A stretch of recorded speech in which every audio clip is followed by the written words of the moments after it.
65 million years ago, reptiles ruled the world. On land,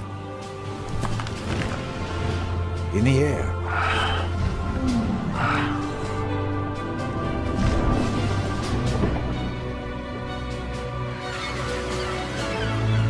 and reptiles were kings in all the seas as well.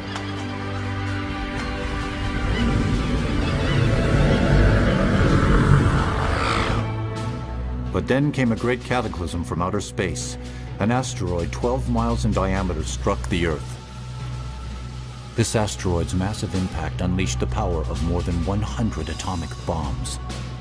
The sky went dark, and the Earth's climate changed drastically. 70% of all life on the planet perished.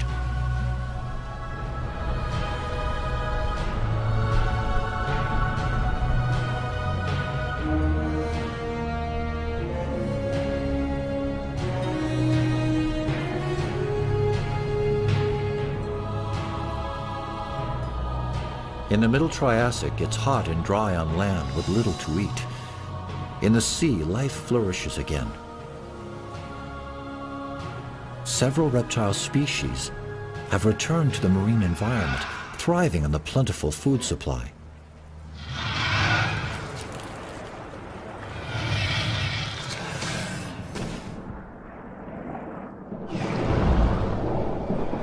The Tanystropheus hold a world record. In proportion to their bodies, they have the longest necks ever recorded. With his flat teeth, this placodont mostly eats seashells and mollusks.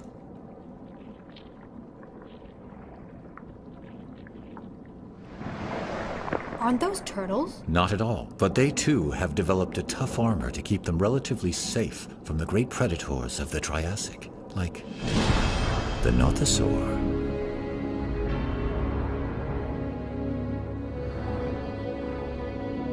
Over 13 feet long.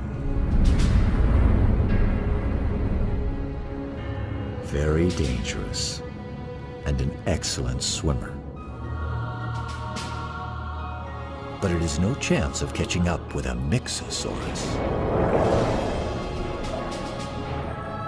It looks like a dolphin. Except it's a reptile. Like marine mammals today, it too must come to the surface to breathe. It belongs to the large group of ichthyosaurs, which will rule the seas for some 150 million years.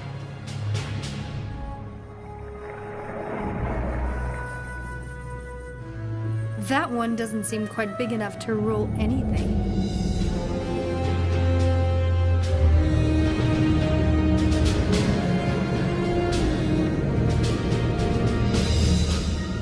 There are also some very large ichthyosaurs, some measuring up to 75 feet long and weighing 50 tons, like the Shawnosaurus, the biggest of them all. Wow. Like all ichthyosaurs, it lives in groups and mainly eats mollusks and small fish.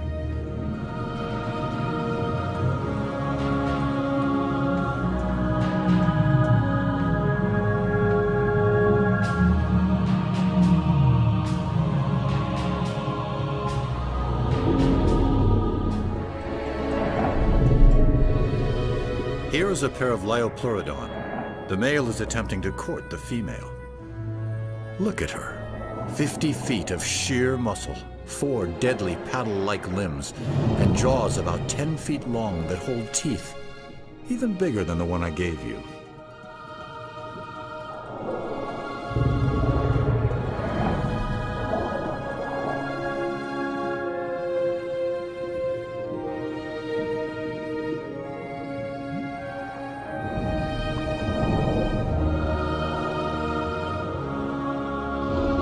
During this process, the male makes himself extremely vulnerable to the female.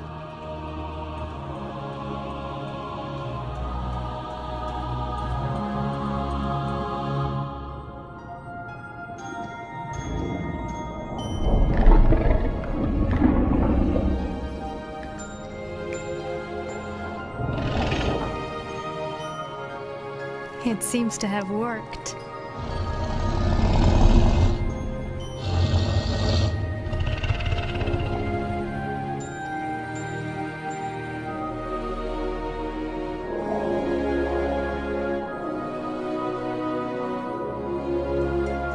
Now that she's chosen him as her partner, the pair needs to head to the safer coastal waters to reproduce.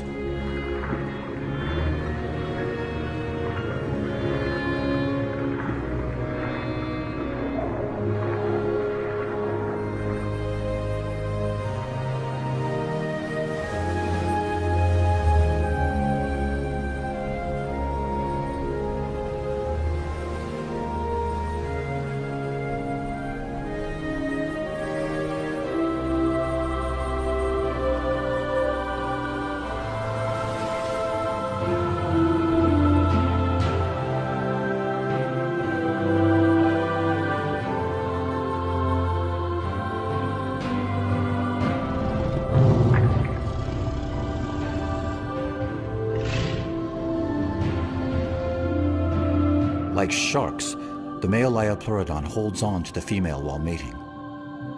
Their young will be born in a few months.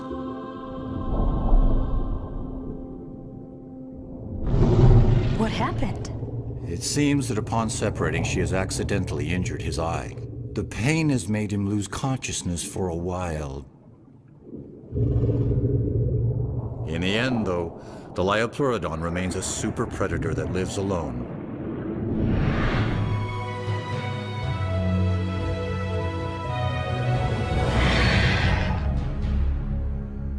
The Jurassic was the age of giant animals.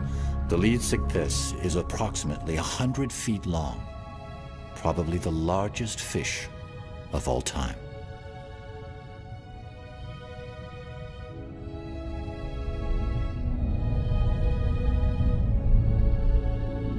What are these long-necked plesiosaurs called? Those are elasmosaurs. They're gulping down gastroliths, stones they swallow in order to help their digestion. So, what do they actually eat? Mollusks and a lot of fish, judging from their long, sharp teeth.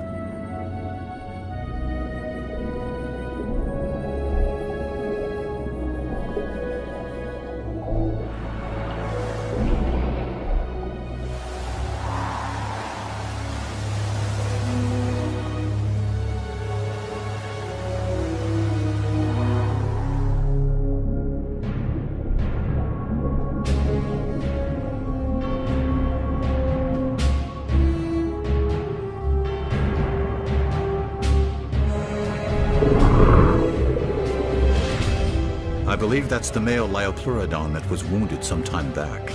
Oh yes. With one eye missing, it's not easy.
As has been the case for millions of years, mollusks are still a favorite meal for most predators.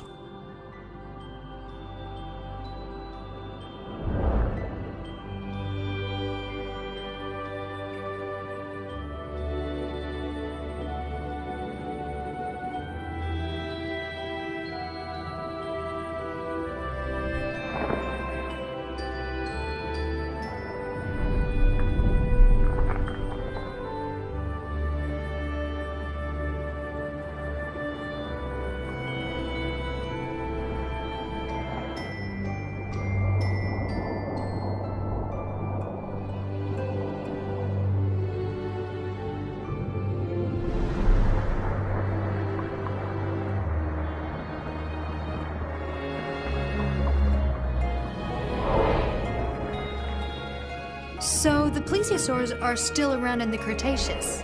Indeed, there are some, but they are no longer at the top of the ocean's food chain, a place now disputed by the two greatest predators of this era.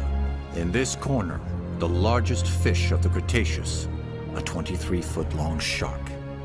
And in this corner, the most powerful marine reptile, the prognathodon, a 40-foot mosasaur. It looks just like a great white of today. Indeed, just larger.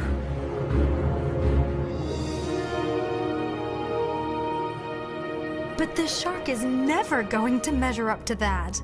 We can't be too sure. You see, it has a distinct edge over its opponent. The shark doesn't need to come up to the surface to breathe, so...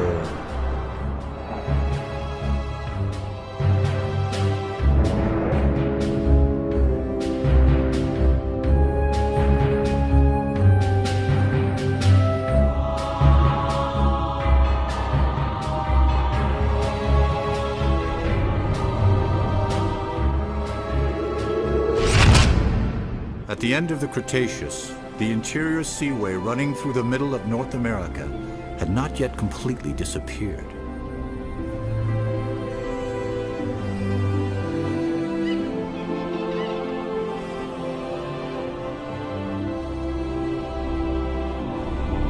Contrary to dinosaurs, marine animals don't have any borders.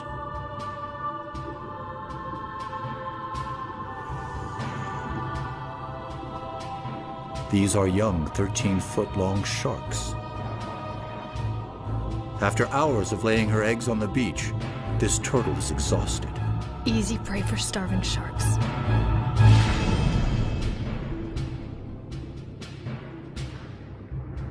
Ah, but they are not alone. A mosasaur.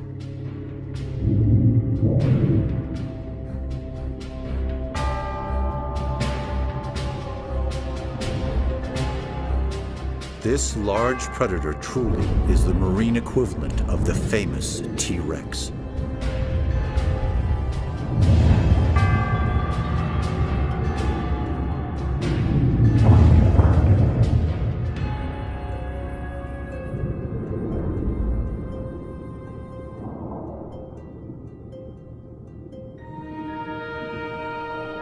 The mosasaur will become the last ruler of the ancient seas.